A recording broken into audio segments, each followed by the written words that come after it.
바사삭 MBC 성지영 기자입니다. 정의기억연대 후원금을 횡령한 혐의로 1심에서 벌금형을 선고받았던 무소속 윤미향 의원이 2심에서 징역형을 선고받았습니다. 서울고등법원은 오늘 윤 의원에게 징역 1년 6개월에 집행유예 3년을 선고했는데요.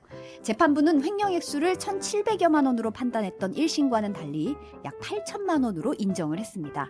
지난 2월에 1심 재판부가 사형처가 입증되지 않은 1,700여만 원만 횡령으로 인정해서 벌금 1,500만 원을 선고했습니다. 2심 재판부는 또 인건비를 허위로 계산해서 여성가족부 등에서 보조금을 빼돌린 혐의와 고 김복동 할머니의 조의금을 목적과 달리 쓴 혐의도 1심을 뒤집고 유죄로 판단했습니다. 이대로 형이 확정되면 윤 의원은 의원직을 잃게 되는데요. 윤 의원은 상고해서 무죄를 입증하겠다고 밝혔습니다. 많은 분들 내일 가을비가 오고 있죠. 김영민 님이 커피와 같이 하는 과자만이 바사삭하네요 하셨고, 마중물님이 아니 바삭바삭해야 되는데 가을이 누글누글하면 어떡하냐고 배고파서 깨셨다고 점심 좀 챙겨주세요. 박인규 님이 비 와서 눅눅해진 튀김옷 왔습니다. 다시 튀겨주세요 하셨네요. 네. 벙카이브님 어서오세요. 정상우님, 천년진달래님 안녕하세요. 정수미님, 아이스 아메리카노 오늘도 만나게 바사삭 반갑습니다 하셨어요. 한성님이 저 납신다고 저 마님 됐나요? 시카 매버릭님은 비가 와서 매우 시원하다고 말씀하시고, 이사나님도 늦더위가 가을비로 아주 식혀졌다고, 서울이 지금 비가 많이 오고 있다고 전달해 주시네요. 시분정님도 촉촉한 점심시간입니다 하셨어요. 기분은 바사삭하게 부탁한다고. 네, 그러면 9월 20일 수요일 뉴스 바사삭 바사삭하게 바로 시작해 볼게요.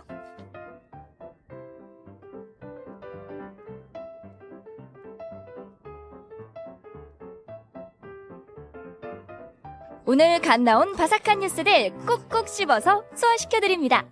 오늘 뉴스 완전 정복 오뉴완. 오늘 뉴스 완전 정복하는 오뉴완 뉴스톱의 김준일 수석 에디터 나오셨습니다. 어서 오세요. 예, 안녕하세요. 네, 가을비가 촉촉한 비 오는 수요일이네요. 근데 가을비라고는 하는데 더워. 습기가 막 올라오죠. 더워. 언제 이게 시원해질까요? 좀. 네. 그러네요. 그래도 내일 아침부터 약간 서늘해질 것 같아요. 요즘 아침 저녁으로 또 서늘하니까. 일교차가 좀 심하니 저처럼 그러니까요. 목 가지 않도록 좀 네. 조심하시길. 조심하셔야 예. 됩니다. 네. 여행 작가님이 박수, 하트 박수 보내주고 계세요. 네. 문재인 전 대통령이 어제 9.19 평양 공동선언 5주년 행사 참석을 위해 서울로 왔잖아요. 행사 전에 이재명 대표 병상을 찾았는데요. 먼저 영상 잠깐 보고 얘기 나누겠습니다. 그래도 지금 이게 단식의 진정성이나 결기는 충분히 보였거든요. 그리고 아까 말씀하신 그런 일에 대해서도 이제 길게 쌓아 나가야 되고,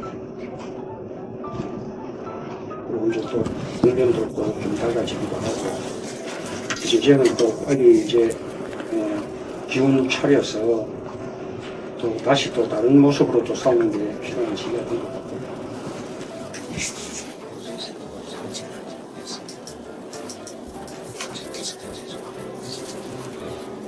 이제 마치고 오늘 63빌딩에서 그 9.19 평양선언 5주년 기념식을 하는데 거기 이제 갈 겁니다. 그것뿐만 아니고 우리 이제 이 대표 그 단식 하는 거 와서 위로도 하고 또 말주도 하고 싶고, 솔직히 이제는 이 대표 혼자 몸이 아니잖아요. 정말 많은 사람들이 다 함께 지금 아파하고 안타까워하고 다시 또 일어서기를 바라고 있는 거기 때문에 저를 늘 생각하셔야 됩니다. 손을 꼭 붙잡고 이제는 혼자 몸이 아니다. 또 다른 모습으로 싸우는 게 필요한 시기다. 이런 얘기를 좀 하셨는데 어떤 의미일까요? 그러니까 어제 우리가 예고를 했잖아요. 5시 전에 이제 여기를 방문할 것이다 이제 얘기를 했고, 그래서 뭐 그 다른 모습으로 싸워야 될 필요가 있다. 뭐 요거는 쉽게 얘기하면 단식을 중단을 하고 좀 이제 뭐 대여 투쟁, 정부 투쟁에 좀 다른 방식으로 국회에서 조금 싸워라 뭐 이렇게 얘기를 한 것 같아요. 그래서 네. 뭐 두 가지 의미가 담겨 있는 거죠. 하나는 이제 건강을 좀 챙겨야 된다. 혼자 몸이 아니다. 야당 대표니까 그런 것도 있고 사실 약간은 조금 이제 요거는 접을 때가 되지 않았냐. 뭐 이런 것도 있는 것 같아요. 그러니까 이게 모든 블랙홀처럼 지금 야당의 모든 이슈를 빨아들이고 있으니 이제는 뭐 외부에서도 이를테면 좀 국회에서 이제 싸울 필요가 있다. 뭐 이런 시각이 조금 문재인 대통령도 담긴 거 아니냐. 뭐 그런 얘기가 있습니다.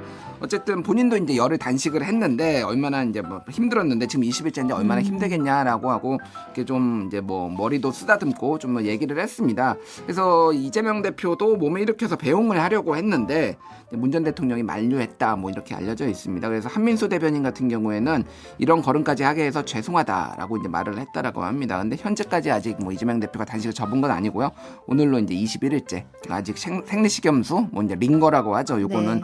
투여받으면서 지금 음식은 끊은 상태입니다. 문재인 전 대통령이 병문안 왔을 때 이제 병원 앞에서 일부 이재명 대표 지지자들이 이제 손팻말 뭐 시위를 벌였다고요. 예, 그러니까 문재인 출당이라고 외치면서 이제 뭐 손피켓을 들고 이제 시위를 벌인 거예요. 출당이요. 예. 그래서 뭐 쉽게 얘기를 하면은 지금 이제 친명계의 일부 지지자들 같은 경우에는 과거 친문들의 상당수가 이제 비명 쪽이고 예를 들면은 뭐 지난 2월에 뭐 체포동의안 표결에서도 상당수가 뭐 가결을 던졌다. 그러니까 이 사태에 대해서는 문재인 대통령이 책임이 있다. 뭐 이런 식의 얘기들이 뭐 여러 방면으로 돌았거든요. 그거보다 더 기원으로 올라가면은 뭐 문재인 대통령이 제대로 도와주지 않아서 뭐 대선에서 뭐 졌다 뭐 이런 것까지 이제 기원이 약간 있는 거예요. 뭐 그런 뭐 정확하게 제가 직접 물어본 건 아니지만은 이제 그런 정서적 감정이 좀 있는 거 아니냐 뭐 이렇게 했는데 민주당 지도부에서 조금 여기에서 강하게 좀 대처를 했습니다. 네. 오후에 이제 공지를 했거든요. 그래서 이재명 대표는 문 대통령은 당의 큰어른이다. 민주당이 하나로 단결해 적과 싸워야 할 지금 나침반 같은 역할을 해주시는데 민주당 지지자라면 어찌 비난하는가라고 지적을 했다라고 이재명 대표의 명의로 이렇게 발언을 이제 민주당의 지도부에서 이제 발표를 한 겁니다. 네. 그래서 뭐 이 부분은 지난번에 기억하실지 모르겠는데 뭐 민주당의 뭐 칠적이네 해가지고 뭐 포스터 같은 거 만들어가지고 거기에 문재인 대통령 얼굴도 한번 들어간 적이 있었어요. 뭐 그래서 좀 강성 지지자들이 좀 문재인 대통령을 공격하는 것에 대해서 좀 지도부나 이쪽에서는 이게 당의 분열로 이어질 수 있기 때문에 그거는 좀 말려야 된다. 뭐 이런 기류들이 좀 있는 것으로 보입니다. 네. 또 문재인 전 대통령이 이제 퇴임 후 처음으로 상경한 거잖아요. 이게 어떻게 보면은 상경의 이유가 9.19 평양 공동선언 5주년 기념식 참석을 위해서고 이게 상당히 상징적인 의미가 좀 있을 것 같아요. 이제 연설에서도 이제 평소에 이제 이런 발언 수위를 봤을 때는 상당히 강도 높게 좀 얘기를 한 것 같았거든요. 어제 이제 뭐 소위 말해서 이제 카톡방 뭐 이런 데서 이제 뭐 찌라시 아니면 정보보고로 돈 게 문재인 대통령이 여기 행사에 5시 행사에 참여해서 매우 강한 어조로 얘기할 것이다. 그렇게 한 3-4시간 전에 이제 돌았어요. 그래서 이게 좀 어떤 내용이 될까? 문재인 대통령이 또 좀 격한 얘기를 할까? 그런데 격하지는 않았지만은 굉장히 조목조목 하나하나씩 다 지적을 했다. 뭐 이렇게 좀 봐야 될 것 같아요. 그래서 최근에 이제 남북 관계가 좋아지지 않고 특히 이제 윤석열 정부 들어서 경제가 좋지 않은 것에 대해서 이것에 대해서 뭐 이제 윤석열 정부는 문재인 정부의 실정을 우리가 바로잡고 있다라고 얘기를 했지만은 그게 아니고 더 나빠졌다라는 걸 하나하나씩 얘기를 했거든요. 네. 가장 눈에 띄는 거는 안보와 경제는 보수 정부가 낫다는 조작된 신화에서 벗어날 때다. 뭐 이렇게 얘기를 했어요. 네. 그래서 이 조작이란 단어가 상당히 이제 눈에 띄었는데 잘못된 신화도 아니고 조작된 신화. 그래서 최근에 이제 정부 여당 감사원이 이제 문재인 정부에서 통계 조작이 있었다. 부동산 통계 그리고 소득 통계 이런 조작이 있었다. 이런 것에 대해서 조금 정면으로 반박한 거 아니냐라고 얘기를 했고요. 네. 그리고 이제 평화가 꼭 경제다 그렇게 얘기를 하고 역대 정부에서 근데 북한하고 가장 그러니까 이렇게 뭐 직접적으로 교전이나 이런 게 없었던 게 노무현 정부하고 문재인 정부 때밖에 없었다라는 거예요. 나머지 정부 때는 다 있었는데 보수 정부 때 오히려 이렇게 강한 뭐 이제 안보관을 내세웠지만 오히려 북한하고 갈등이 생기면서 이게 오히려 주가 하락이나 뭐 나라 경제에 안 좋은 쪽으로 영향을 미쳤다라는 거예요. 특히 이제 국민소득 같은 경우에는 우리나라가 이제 1인당 GDP가 문재인 정부 때 10등이었는데 이게 지금 윤석열 정부 때 13등으로 떨어졌거든요. 네. 정부에서는 이게 이제 환율 이유 때문에 그러니까 달러 강세, 환율 이유 때문에 그렇게 됐다라고 하는데 그냥 상식적으로 달러가 강세면 전 세계적으로 강세인데 한국한테만 강세일 리는 없잖아요. 그러니까 이게 우리나라 경제 펀더멘탈이 안 좋아진 거고, 그거에 대해 원인에 대해서는 이제 문재인 대통령 같은 경우에는 안보 상황이 불안해지고 경제가 안 좋았고, 그러니까 더 이제 우리나라가 원화가 더 약세가 돼가지고 이제 그러니까 GDP 평가가 좀 안 좋아졌다, 뭐 이런 해석도 했거든요. 그래서 네. 조목조목 어쨌든 뭐 부자 감세 뭐 이런 거, 세수 부족 뭐 이런 거에 대해서 하나하나씩 다 반박을 했습니다. 네.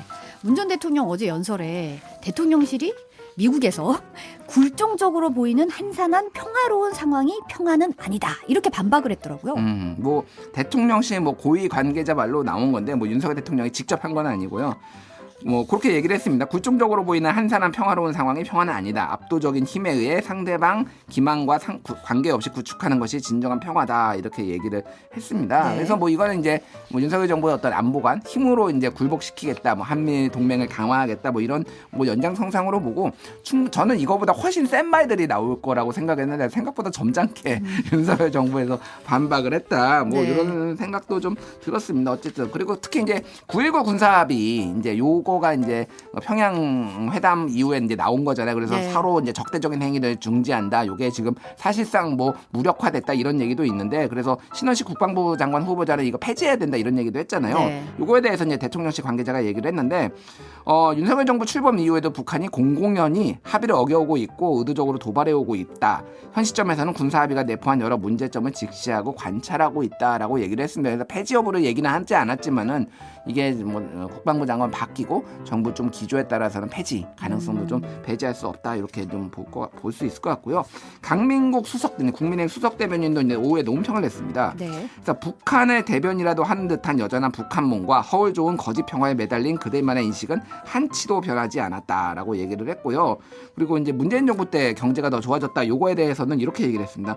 문 전 대통령이 말하는 경제는 북한의 경제를 말하는 것이냐, 뭐 이렇게 얘기를 했어요. 그래서 가짜 평화쇼에 문 정권이 맞장구 쳐온 결과 북한은 핵과 미사일을 만들고 무력 도발을 강행하고 국민의 생명과 안전을 계속해서 위협하고 있다, 이렇게 얘기를 했습니다. 네.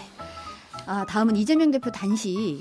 이제 문 전 대통령이 만류를 했잖아요. 네. 근데 아직 중단을 하진 않았어요. 벌써 음. 21일째인데 언제까지 갈 거라고 보세요?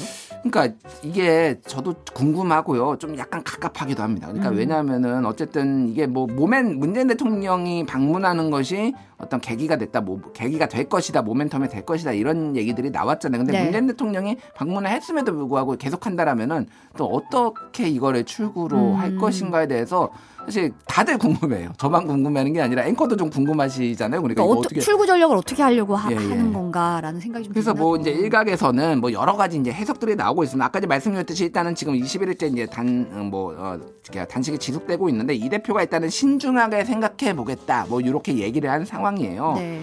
그래서 지금 그 여러 관측 중에 하나가 이제 비명계로 이제 뭐 알려져 있는 이원우 의원 같은 네. 경우에는 체포동의안 표결 전에는 이 대표가 단식을 풀 가능성이 없다, 이렇게 얘기를 했거든요. 그러니까 체포동의안 표결 이후에도 며칠을 더 할 것이다, 이렇게 얘기를 했습니다. 그러니까 이거의 이게 뉘앙스는 뭐냐면은 이제 뭐 지금 목요일로 이제 지금 예정이 된 상황이잖아요. 내일. 그러니까 만약에 체포동의안 표결하고 바로 풀면은 야, 역시 방탄단식이었네, 이런 식으로 이제 손가락질 좀 이제 받을 가능성이 있다 보니 그런 얘기가 나올 수 있으니. 나올 수가 있으니 일단은 그거보다는 좀 더 며칠을 더 하고 나서 풀어야 되는 것도 있고, 또 하나는 이제 뭐 요거는 이제 저도 약간 관측을 요 다른 방송에서도 얘기를 했는데, 야당 대표로서 제일 오래 한 게 83년에 김영삼 대표가, 그러니까 신민당 총재가 23일간 했거든요. 네.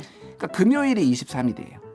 그러니까 아마 김영삼 대표보다 더 오래 좀 하려고 하지 않을까, 뭐 예를 들면 뭐 이런 식의 이제 관측도 좀 있어요. 그래서 뭐 어쨌든 좀 길어질 가능성, 뭐 요거 이제 다음 주 뭐 아니면 주말까지 이제 이어질 가능성, 뭐 이런 것들이 조금 얘기가 나오고 있습니다.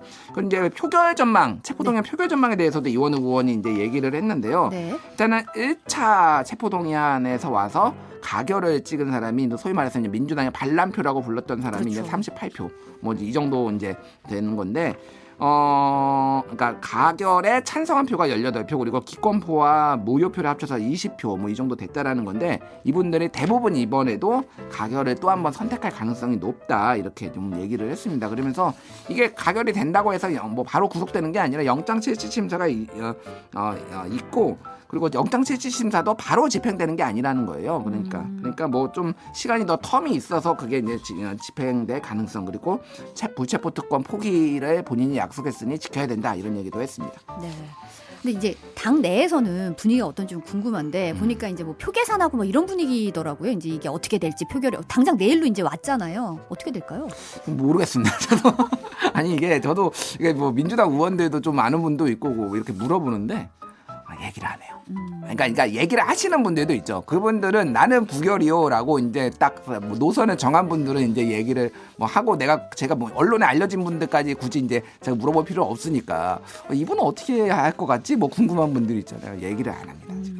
그러니까 이게 굉장히 지금 민감하게 됐다라는 건데, 왜냐하면은 지금 지지자들도 이제 당원들도 좀 약간 격앙돼 있는 상황이고 의원들도 격앙돼 있는 상황이고, 그러다 보니까 이거를 쉽게 내가 어떻게 하겠다라는 입장을 뭐 저한테든 누구한테든 얘기를 했다가 이게 언론에라도 알려지면은 야 누구 가결이래 뭐 이렇게 되면은 이제 너무 이제 곤란하게 된다는 거죠. 이게 그러니까 무기명 투표다 보니까. 근데 어쨌든 지금 이게 당내 피로감이 좀 올라간 것도 사실이에요. 그러니까 이거 그러면은 여기에서 또 만약에 부결되면은 소위 말해서 언제까지 또 체포동의안 날라오면 또 부결해야 돼? 또 부결해야 돼? 내년 총선까지 계속 이래야 돼? 약간 당내 이런 분위기도 있거든요. 그러니까 그래서 저 어느 순간에는 매듭을 지어야 된다. 뭐 이런 뭐 의견들도 있어요. 그래서 지금 친명 쪽에서는 예상보다 이탈표가 좀 뭐 소위 말해서 가결표가 많이 나올 수 있다, 이런 우려들이 있으니까 좀 단속을 하는 좀 뭐 얘기들이 좀 나오고 있고요.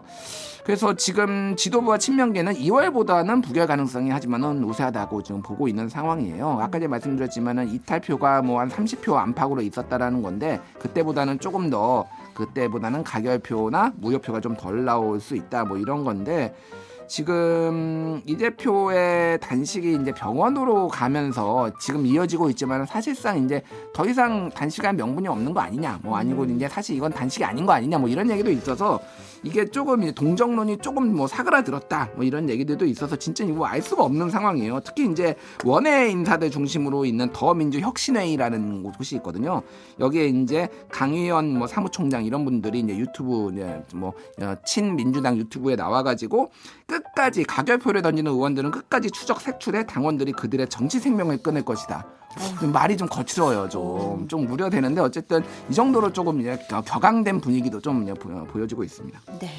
다음은 이균용 대법원장 후보자 인사청문회 얘기 좀 해볼게요. 지금 어제에 이어서 오늘도 지금 진행되고 있는 상황인데, 먼저 이 후보자가 이제 10억 원어치 이제 재산 신고, 비상장 주식 재산 신고 누락한 사실과 관련해서 발언 영상 잠깐 보고 얘기 나누실게요.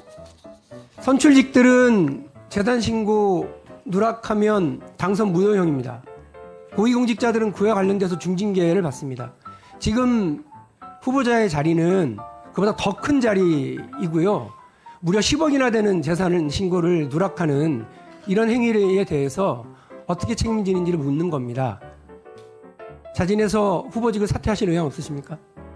그럼 제가 답변 드리기 조금 본인이 결정하신 문제입니다. 저는 사실은 그 가액이 10억이라는 것을 청문회 과정에서 처음으로 알았습니다. 네, 그게 국민들 가슴에 못 박습니다. 그 말씀이 자꾸 하시는데 10억 정도는 나는 있는지 없는지도 모르는 사람이다. 그리고 그 정도에 대해서는 무감하게 살았다. 이 말씀이 돈 1억도 자산을 갖고 있지 못한 청년들에게 가슴에 못지라는 거고요. 10억 자산도 못 만들고 있는 우리 국민들한테 또 못지라는 말씀이세요. 그런 말씀 좀 그만하세요. 다른 사람들한테는 엄정하게 법의 규칙 다 따르라고 하시잖아요. 근데 이거 송구하고 몰랐다로 끝나요? 그렇게 하시면 돼요? 뭐 본인이 결정하신 문제입니다. 사퇴하실 의향 있으세요? 없으세요? 저는 사실대로 말씀드린 건데 아무튼 뭐 죄송합니다. 웃음이 나오세요 지금? 아닙니다. 근데 이게 사실은 이제 후보자가 연신 송구하다고 사과를 하면서도 이제 규정이나 재산이 있는지는 몰랐다. 이게 일관된 입장이더라고요. 저랑 굉장히 비슷합니다. 법알못.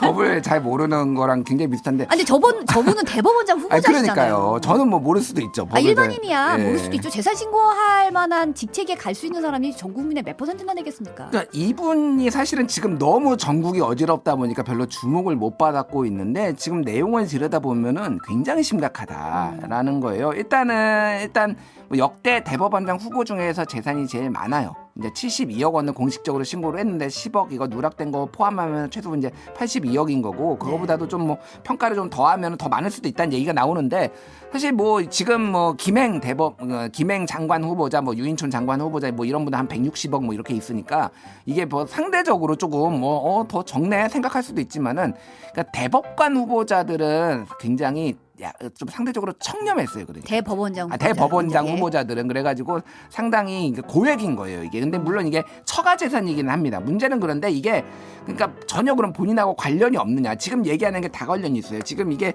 비상장 주식을 지금 신고를 안 해가지고 본인이 몰랐다라고 하는 거잖아요.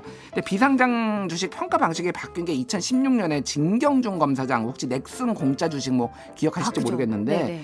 예, 그거를 이제 넥슨, 그러니까 비상장된 거를 이제 받아가지고 그거를 이제 37억 원의 시세 차익을 거두면서 이게 이제 바뀐 거예요, 법이. 그래서 이거를 비상장 주식도 실거래가로 바꿔라 이렇게 좀 바뀐 거거든요. 특히 이제 강영수 인천지법원장 같은 경우에는 신고 재산이 2020년에 68억 8,700만 원에서 2021년에 498억 원으로 늘었어요. 이게 큰 화제가 됐어요. 아, 비상장 주식을 예. 신고를 포함을 했더니 꽁충 뛰어 올랐네요. 430억 정도가 늘어난 거죠. 그래서 이게 막 화제가 되고 이게 법원에서 있었던 일이잖아요. 그러니까 그렇죠. 모를 리가 없다라는 거고 또 하나는 이게 지금 이 비상장 주식 같은 경우에는 이 과거에 증여세를 냈다라는 거예요. 그러니까 뭐냐면은 이 부부하고 두 자녀가 2001년에 이 비상장 주식을 250주식 증여받으면서 증여세를 6,800만 원을 냈거든요.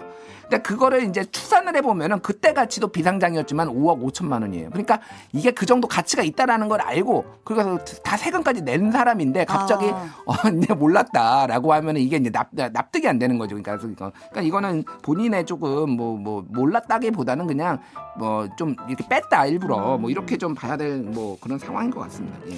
이게 이것뿐만 아니라 증여세 탈루 의혹도 지금 제기된 상황이잖아요. 뭐 이분이 하도 많아가지고 지금 뭐 증여세 탈루 의혹도 있는데, 그러니까 이게 배우자의 일입니다. 물론 배우자지만 이제 결혼했을 때 일이죠. 그러니까 배우자가 그러니까 부친의 땅을 이제 증여를 받았는데 이거를 매매로 신고를 합니다.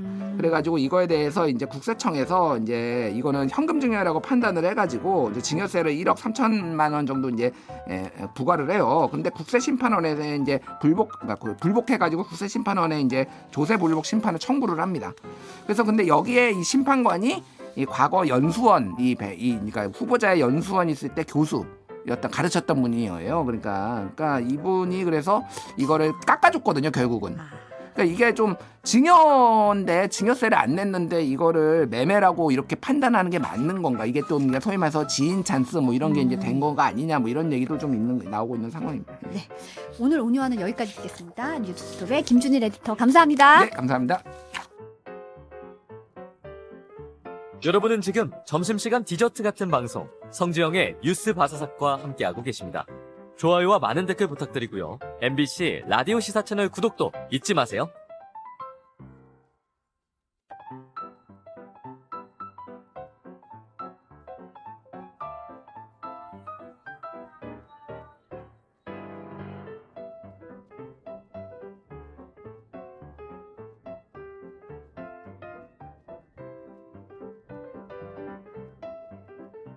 네, 청년 정치인 두 분 모시고 여의도 이슈들 탈탈 털어보는 시간입니다. 명랑 핫토크 시간이에요. 네, 김용태 전 국민의힘 최고위원, 박성민 전 더불어민주당 최고위원 나오셨습니다. 어서 오세요. 네, 안녕하세요. 김용태입니다. 아, 비 오는 수요일인데. 네, 안녕하세요, 박사님. 비 오는 수요일에 어떻게 잘 오셨나요? 네, 비가 수요일마다 오는 것 같아요. 지난주 그쵸. 옛날에도 그 얘기 한것 같은데. 같고. 이상하게 과거에는 주말에 많이 왔던 것 같은데 그러니까요. 요즘은 수요일마다 오는 것 같아서 조금 전에 김준일 기자 오셨던데 그 땅만 보러 다니시는 게 아니라 여러 가지 많이 하시는 것 같아요. 아, 그럼 팩트 체크하느라 아주 바쁘십니다. 오늘 이제 첫 번째 소식은 아무래도 이재명 대표 얘기부터 먼저 해야 될 것 같아요. 단식이 21일째로 접어들고 있는데 병상에서도 단식을 이어가고 있는 거잖아요. 김용태 최고는 사실은 이 단식에 대해서 상당히 비판을 하셨는데 이렇게까지 길게 이어질 줄 아셨나요? 뭐 날짜가 20며칠까지 갈 거라고 예상은 못했지만 아무래도 이제 출구 없는 단식이다 보니까 뭐 체포동의안과 관련해서는 끌고 가시지 않을까에 대한 생각은 있었습니다. 그러니까 지금 정치 상황이 단식을 야당 대표가 한다고 하더라도 뭐 여당 지도부나 와가지고 뭐 대화와 협치할 수 있는 정치 상황이 아니잖아요. 과거에는 그런 협치의 어떤 신용이라도 했다면 지금은 강대강 구도로 가면서 그런 정치 구도이기 때문에 뭐 중간에 여당이나 대통령실에 가서 만류할 상황도 아닌 거고 특히 뭐 야당 대표가 단식의 목적이 어디 있는지는 잘 모르겠습니다만 저희 여당이 추측하기에는 이제 아무래도 검찰 수사와 관련된 것 아니냐라는 이제 추측이 있기 때문에 체포동의안 가결이나 부결, 이 표결 처리까지는 끌고 가지 않을까에 대한 개인적인 생각은 있었습니다. 그런데 저는 뭐 죄는 미워해도 사람 미워하지 말랬다고. 그러니까 이재명 대표가 단식의 목적이 어디에 있든 저는 이제 신체적 변화가 굉장히 많을 시점이잖아요. 그래서 하루빨리 좀 단식을 접으시고 어떤 건강을 위해서 그런 것을 좀 생각하셨으면 좋겠다라는 말씀 좀 드리고 싶습니다. 박성민 최고는 어떠세요? 일단 뭐 굉장히 걱정이 많이 되죠.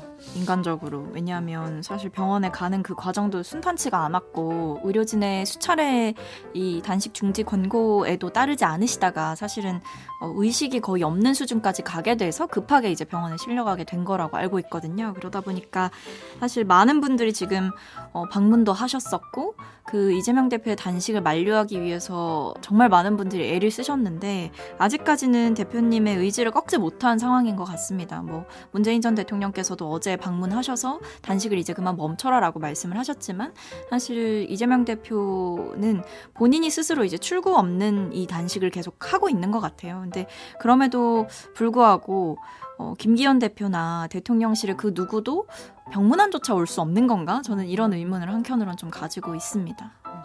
네, 지금 방금도 언급하셨지만 사실 문 전 대통령이 어제 병문안을 갔어요. 찾았는데 손을 꼭 맞잡고 이제 얘기를 하는데 목소리의 기력이 많이 잘 안 이제 마이크 수음이 잘 안 될 정도로 이제 잘 기력이 많이 떨어진 모습을 좀 보이긴 했거든요. 두 분은 어떻게 보셨어요? 그 만남? 뭐 저는 이제 여당이다 보니까 잘 모르겠습니다만 야당 같은 경우는 이제 제가 이제 멀리 떨어져서 보면 아무래도 이제 뭐 비명이니 친명이니 뭐 친문이니 비문이니 굉장히 복잡한 상황이잖아요. 근데 야당 같은 경우는 뭉치지 않고서는 사실 방법이 없어요. 근데 지금 분열된 상황을 아무래도 전직 대통령으로서는 좀 이렇게 봉합하려고 하는 그러한 시도의 차원일지라도 저는 방문하는 것이 맞다라고 생각했고요. 아마 그런 차원에서 가시지 않았을까. 그래서 지금 뭐 문재인 전 대통령 방문할 때도 이재명 대표의 지지자분들이나 강성 지지층들은 문재인 대통령 탈당하라고 바깥에서 피켓도 들고 있었던 것 같고 한 것 같은데 그럼에도 불구하고 야당이 살아갈 길은 결과적으로 이렇게 합치는 것? 뭉쳐야 되고 또 뭉치는 가운데 뭐 사람을 중심으로 뭉치면 안 될 것 같고요. 저는 원칙과 그 야당이 갖고 있는 가치를 중심으로 뭉쳐야 된다 이런 말씀 좀 드리고 싶습니다. 저는 일단은 당연히 인간적인 도리 차원이었다라고 생각을 해요. 사실 뭐 정치적인 해석을 덧붙이기도 좀 조심스러울 만큼 이재명 대표의 상태가 굉장히 좋지 않은 그 현실이 있기 때문에 사실 문재인 전 대통령께서도 과거에 단식을 좀 하셨었죠. 그렇죠. 그러다 보니까 아마 단식을 해보셨던 분으로서 이게 얼마나 몸에 영향을 많이 주는지를 잘 알고 계실 거라 생각을 합니다. 그러다 보니까 적극적으로 좀 만류를 하시기 위해서 찾아갔던 것으로 보이고요. 그것과 별개로 이제 민주당의 대표가 이렇게 건강상의 회복 불가한 손상을 입을 수도 있다라고 한다면 당연히 또 이제 민주당의 원로로서 또 전직 대통령으로서 충분히 이 정도 방문을 할 수 있는 일이었다라고 생각을 해서 뭐 이런 부분까지도 국민의힘이나 이런 쪽에서 비난하지는 않을 거라고 저는 생각합니다. 이제 오늘 오전에 이재명 대표 체포 동의안이 국회 본회의에 보고가 됐습니다. 이제 내일 표결이 이루어질 텐데 이런 문 전 대통령 행보가 표결 절차에도 영향을 미칠까요? 어떻게 보세요?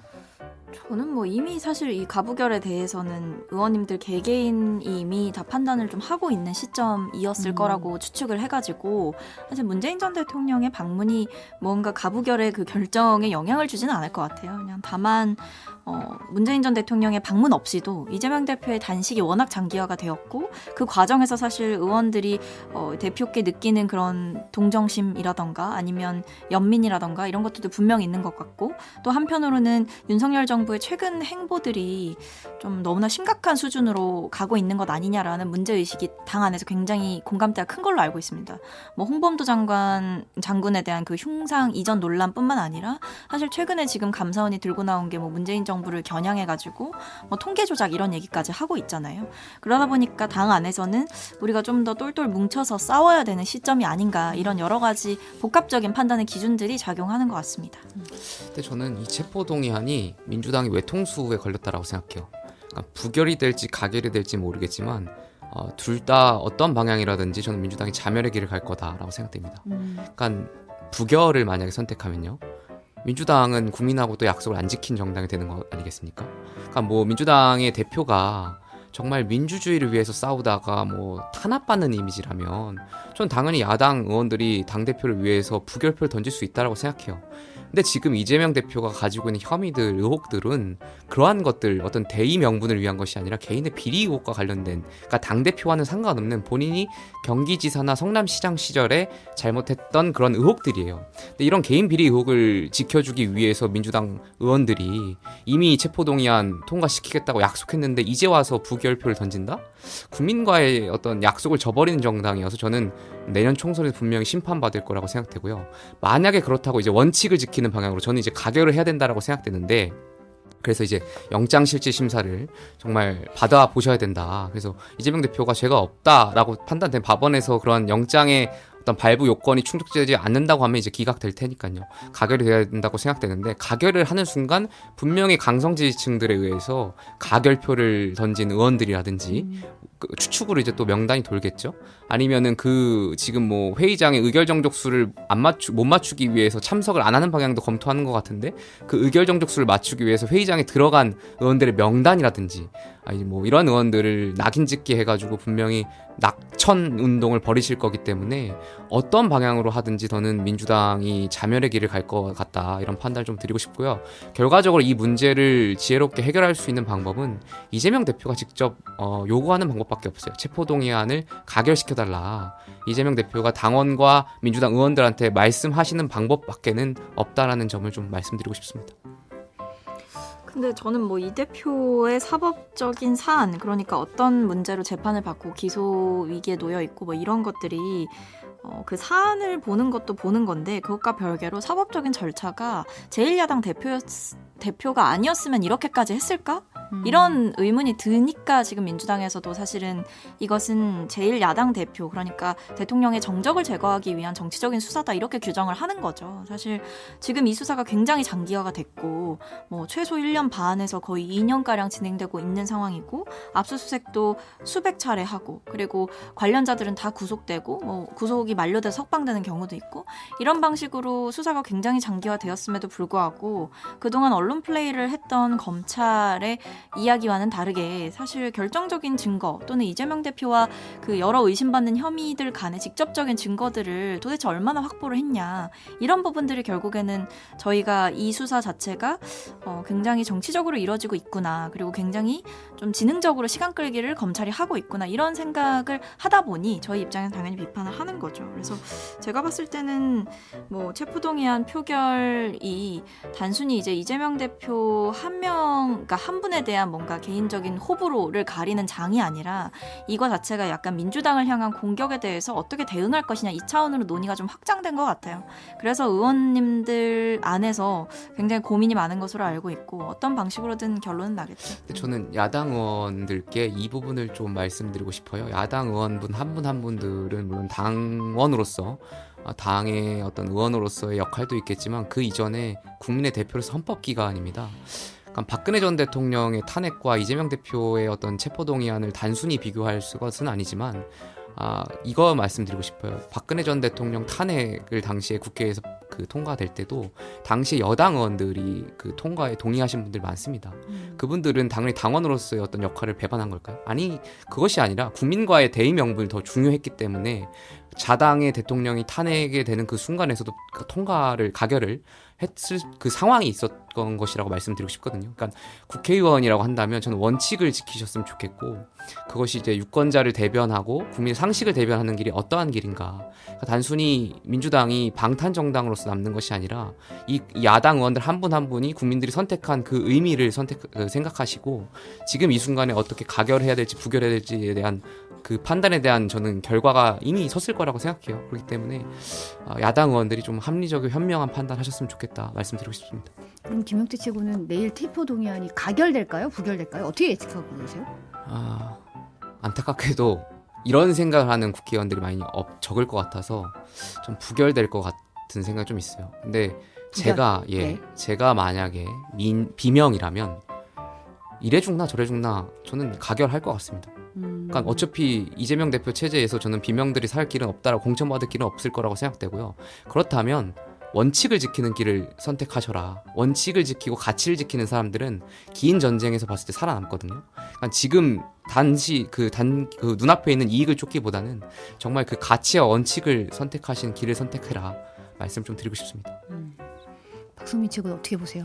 저도 사실은 이제 당위적인 측면에서는 저는 가결을 하는 것이 맞지 않나라고 개인적으로 생각을 합니다. 왜냐하면 일단은 두 가지 이유가 있는데 이재명 대표께서 불체포 특권을 내려놓겠다고 국민들 앞에서 약속을 하신 지 얼마 안 됐어요. 그래서 저는 그 약속을 지키는 방향으로 가야 민주당을 향한 국민들의 그 최소한의 신뢰가 깨지지 않는다 이런 생각을 가지고 있고 또 한편으로는 검찰의 이 구속영장 청구가 굉장히 부당하다라는 거 저도 알고 있고 검찰 수사에 대해서 굉장히 문제점을 많이 느끼고 있지만 이것을 사실 판사 앞에 가서 한번 판단을 공식적으로 받아볼 필요가 있지 않나. 그렇게 되면 제가 봤을 때 이 이후에 만약에 법원에 가서 기각이 되었을 때 그러니까 판사가 구속영장을 기각하는 판단을 했을 때 저는 그날로 이재명 대표의 사법 리스크는 일단 끝난다고 봅니다. 그러니까 왜냐하면 사실 그동안 검찰이 제가 봤을 때 검찰도 좀 자신이 없는 것 같거든요. 왜냐하면 이번 구속영장 청구할 때 보면 두 건을 굳이 병합해서 청구를 했어요. 백현동과 쌍방울 두 가지를 묶어서 청구를 했고 그리고 그 구속영장의 청구서의 양도 사실은 일반적인 사건에 비해서 굉장히 많고 140쪽가량 되니까요. 그러니까 그런 것들을 보면 사실 검찰도 불안한 게 아닌가 싶습니다. 법원에서 사실 증거인멸이나 도주의 우려가 없는 제1야당 현직 대표에 대해서 구속영장을 발부할 필요가 도대체 무엇이냐 이런 생각을 당연히 법원에서 할 수 있지 않겠어요? 그런 점에서 제가 봤을 때는 검찰도 자신이 없는 상태이기 때문에 오히려 이런 방식으로 여론전도 하고 굳이 비회기 기간에 영장 청구하면 될 일을 회기 기간에 하는 것을 봐서는 민주당을 분열시키기 위해서 정치적으로 구속영장을 이용하고 있기 때문에 이 수에는 좀 정정당당하게 맞서줄 필요가 있지 않나 이런 생각이 듭니다. 약간 지금 정치판이 막 이렇게 뭐 직을 걸고 막 이러다 보니까 도박판이 된 것 같은데 가결돼서 뭐 박성민 전 최고 말씀처럼 기각된다면 뭐 거기에 대해서 저는 여당이나 어떤 법무부 장관이나 정치적 책임을 질 필요가 있다고 생각되고요. 가결돼서 영장 집행된다면 전 민주당도 여기에 대해서는 책임을 질 필요가 있다고 생각해요. 그러니까 가결해서 정말 사법부의 판단을 한번 받아보자. 저는 이런 생각을 좀 드리고 싶습니다. 네, 다음은 문 전 대통령이 어제 기념식에서 이제 윤석열 정부의 행보에 대해서 상당히 조목조목 비판을 했어요. 박성민 위원도 그 자리에 있었다. 네, 어제 있었습니다. 분위기는 어땠어요? 현장 분위기는? 일단은 워낙에 그 평화라는 가치를 중심으로 역대 진보 정부에서 이뤄왔던 그런 성과들을 되짚어보는 시간이었기 때문에 상당히 다들 좀 하나 돼서 좀 뜨거워지는 분위기였다라고 할 수 있고 문재인 전 대통령의 연설이 제가 기억하기로는 그 앞선 여러 뭐 노무현 정부 때 일하셨던 분, 뭐 김대중 정부 때 일하셨던 분 이런 그 역사적인 그 정부에서 일하셨던 분들의 그 인사 말씀 또는 이제 약간 말씀이 좀 있었어요. 모두 말씀이 있었고 그 뒤에 마지막에 이제 문재인 전 대통령께서 인사말을 하시면서 좀 연설을 사실은 하신 건데 약간 활용점정인 분위기였죠. 그러니까 문재인 전 대통령께서 일단 제가 느낀 건 작심하셨다라는 생각이 들었어요. 그러니까 굉장히 부드럽게 말씀하실 때도 많으신 분인데 어제는 정말 앵커께서 언급하신 대로 상당히 조목조목 비판을 하셨어요. 구체적인 수치와 구체적인 근거를 가지고 그동안 윤석열 정부에서 문재인 정부를 향해서 부당하게 공격하고 폄훼했던 그 모든 것들에 대해서 굉장히 일가를 하셨다. 그렇게 저는 평가를 했고 이거는 이제 그동안 문재인 전 대통령께서 좀 칼을 간 게 아닌가라는 생각이 들었습니다. 사실은 조용히 이제 뭐 책방 하시면서 책 소개 글 올리면서 간간히 잘 지내고 계셨던 분에 대해서 계속해서 현실 정치판으로 소환했던 거는 윤석열 정부가 맞지 않습니까? 그렇기 때문에 그런 부당한 공격 또는 부당한 폄훼에 대해서 이제 더는 침묵할 수 없다라는 그런 시그널을 좀 보내신 게 아닌가 싶습니다.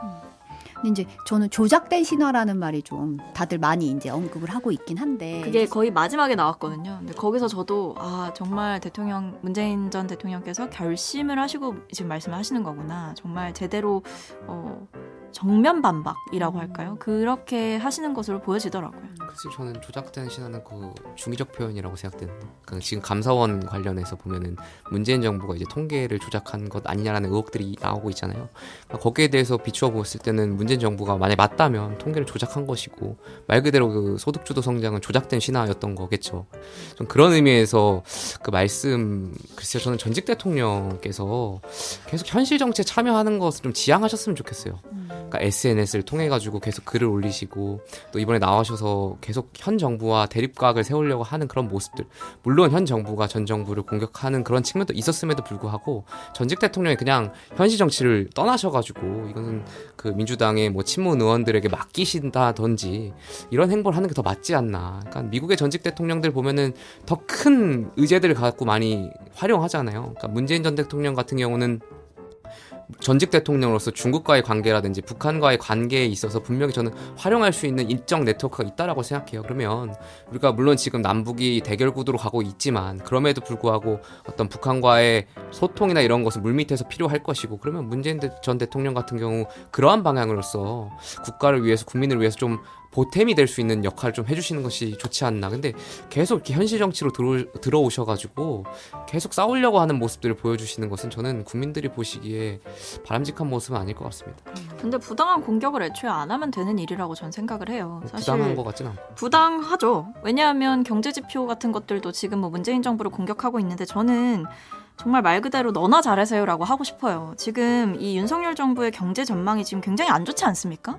뭐 기재부 장관은 계속해서 주문 마냥 상저하고 하는데 사실 이 하반기 성장률 같은 경우에도 예상하는 게 1%대예요. 기재부에서 보고 있는 게. 근데 이게 과연 고가 맞냐? 이런 전문가들의 비판도 있는 거고 이 상저하고라는 낙관적인 전망에 과학적 근거나 객관적인 수치로 뒷받침할 수 있는 그런 구체적인 내용이 있는 거냐? 전문가들이 이렇게 비판하고 있거든요. 그리고 이번에 7월에만 보더라도 생산, 소비, 투자 다 감소했습니다.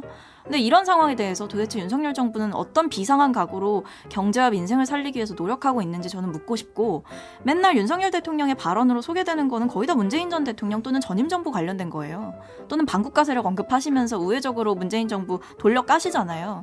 저는 그런 식으로 지금 현재 집권하고 있는 대통령, 세력 또는 여당, 그러니까 집권 세력들이 계속해서 문재인 대통령을 소환하고 문재인 대통령의 마치 엄청난 잘못들이 있는 것처럼 부풀려서 이야기하면서 거기에 기생해서 계속해서 뭔가 득을 보려고 하는 거 이제 좀 멈춰야 된다 싶습니다.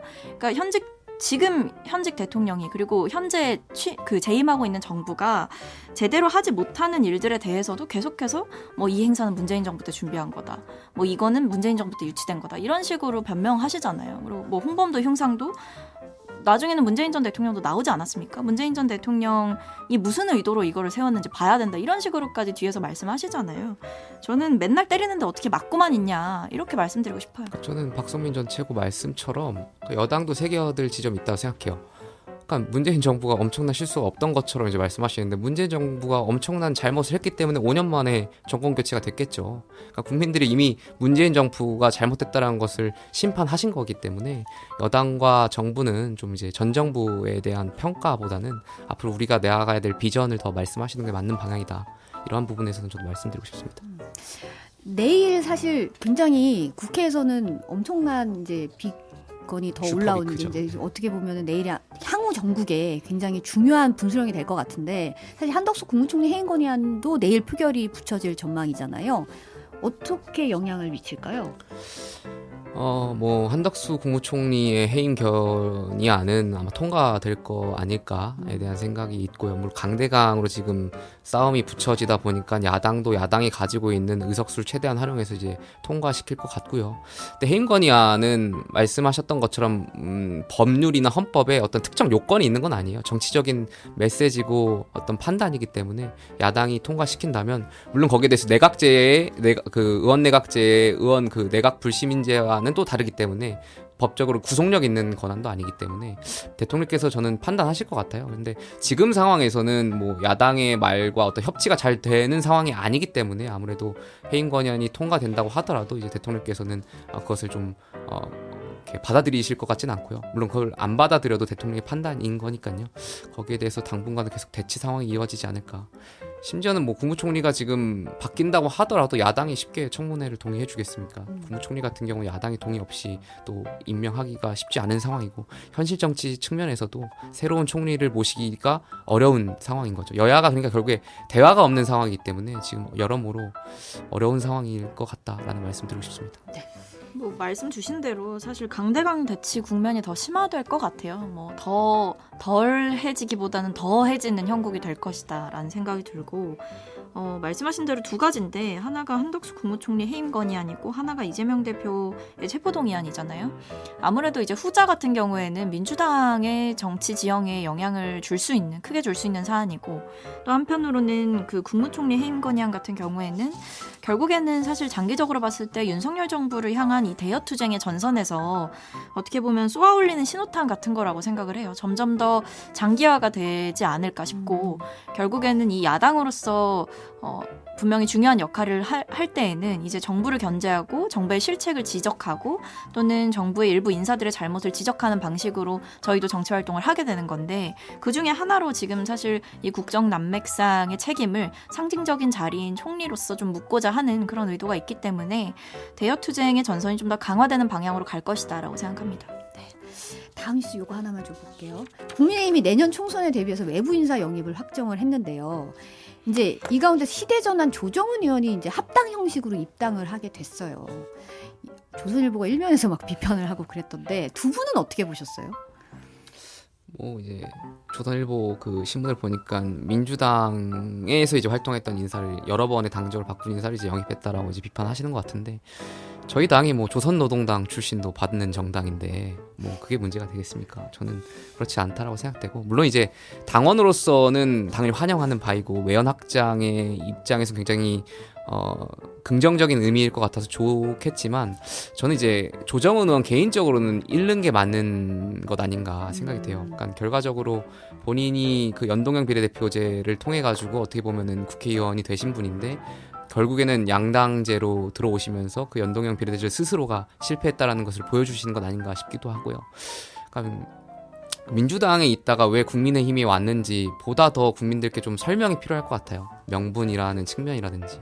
그래서 길게 조정훈 의원이 긴 정치의 호흡에서는 이번 선택은 본인 스스로는 좀 마이너스가 되지 않을까에 대한 생각이 좀 있고 두 번째로 드리고 싶은 말씀은 특히 저희 국민의힘 정치판은 들어온 물고기한테 밥은 안 줍니다.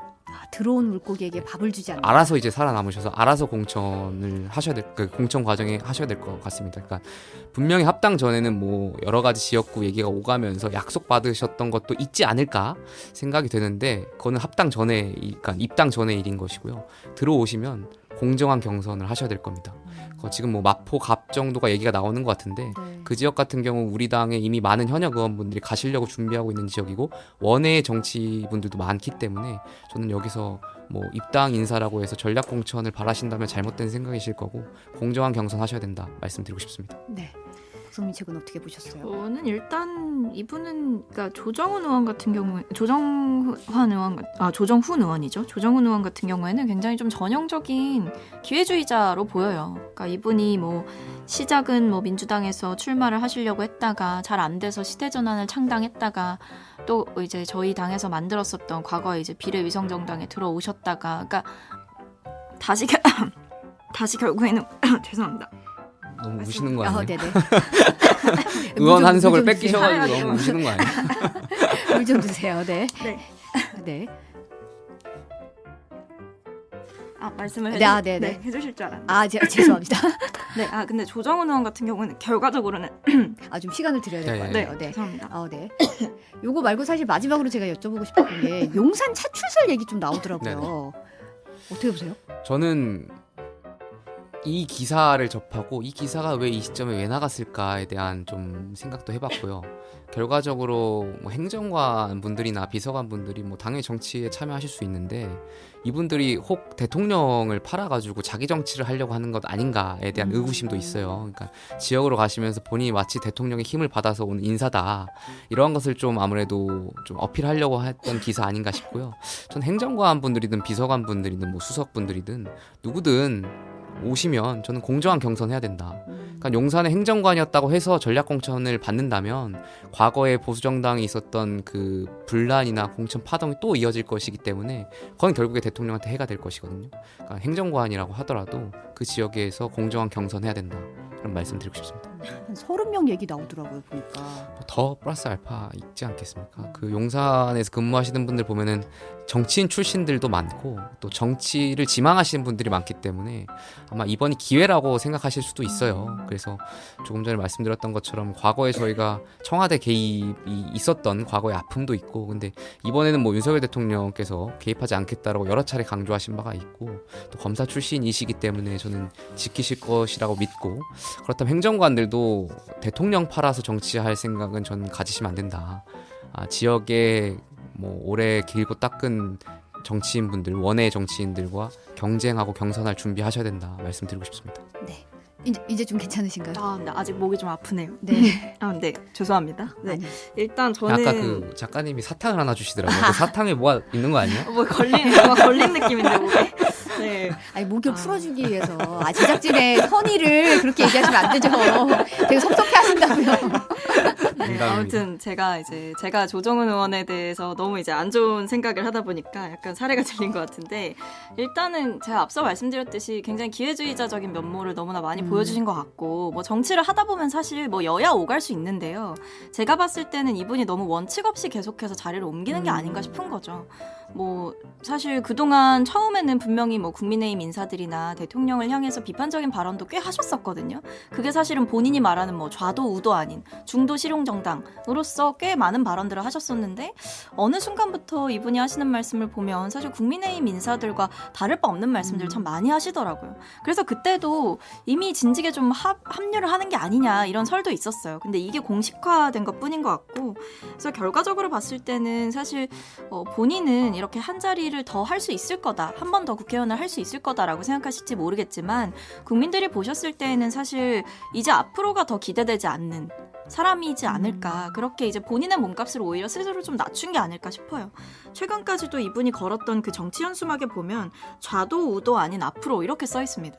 근데 그 앞으로가 이제 미래를 향한 앞으로가 아니라 본인의 재선을 위한 앞으로일 줄은 몰랐다, 그런 약간 온라인상에서 많은 화제도 되고 있더라고요. 그래서 좀 악수를 두신 것 같다라는 생각입니다. 네, 오늘 여기까지 듣겠습니다. 두 분 감사합니다. 감사합니다. 감사합니다.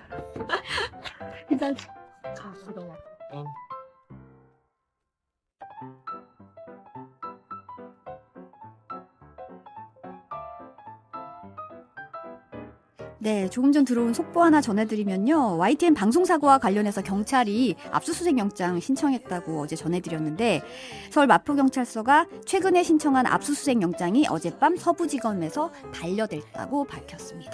네, 오늘도 함께해 주셔서 감사합니다. 9월 20일 뉴스바사삭, 저는 내일 찾아뵐게요.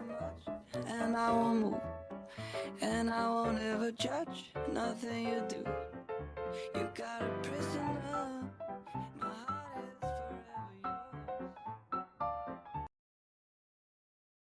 선생님도 눈물을 흘릴 정도로 정성을 다해 글을 쓴다. 그녀는 그것을 친구들에게 말했고, 그 말을 듣자 눈이 커졌고 나는 웃었습니다. 사랑할지 말지 모르는 사람은 분명합니다. 매주 사람들은 식당 카드를 충전합니다. 나는 적어도 한 달 동안 그녀를 보지 못했습니다. 매점에서 가장 저렴한 품목, 야채와 만두 2개가 무료입니다. 그러면 당신은 배 부르지 않을 것입니다. 그녀는 요정인가요? 못 먹겠다며 일부러 만두를 더 가져간 적도 있다. 그녀는 마지못해 이렇게 말했습니다. 좋아요. 하나 먹겠습니다. 엄마, 다른 사람 음식 먹으면 안 돼요?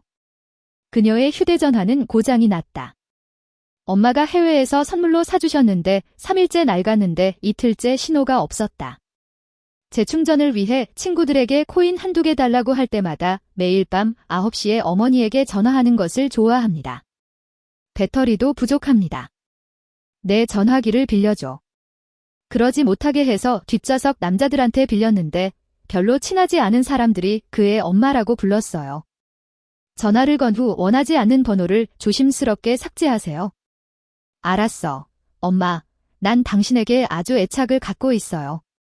먼 곳에서 매일 전화를 해줘야 해요. 엄마는 바쁘다. 실수로 잘못된 버튼을 누르면 좋지 않습니다. 하지만 나는 역사를 열어. 미쳤다고 외쳐라.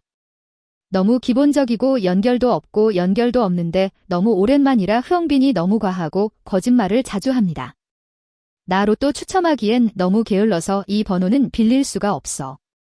내가 저녁까지 복사하는 동안 그녀는 전화를 사용했고 나도 그렇게 했습니다. 클래스 미인이 지나가며 스피커를 켰다. 밖에서는 시끄럽고 큰 소리가 났다. 미인 여왕은 킥킥 웃으며 돌아서서 나에게 윙크했습니다. 안녕하세요. 제가 바쁘다는 말을 처음 들었지만 여전히 수다를 떨었습니다. 응, 그런 말 들어본 적 있어? 매일 찾아서 빌리고 있어요. 당신은 말했다. 당신을 좋아하지 않는다고. 하수인 그룹이 즉시 소리를 지르며 당신처럼 오래된 노래를 불렀습니다. 바닐.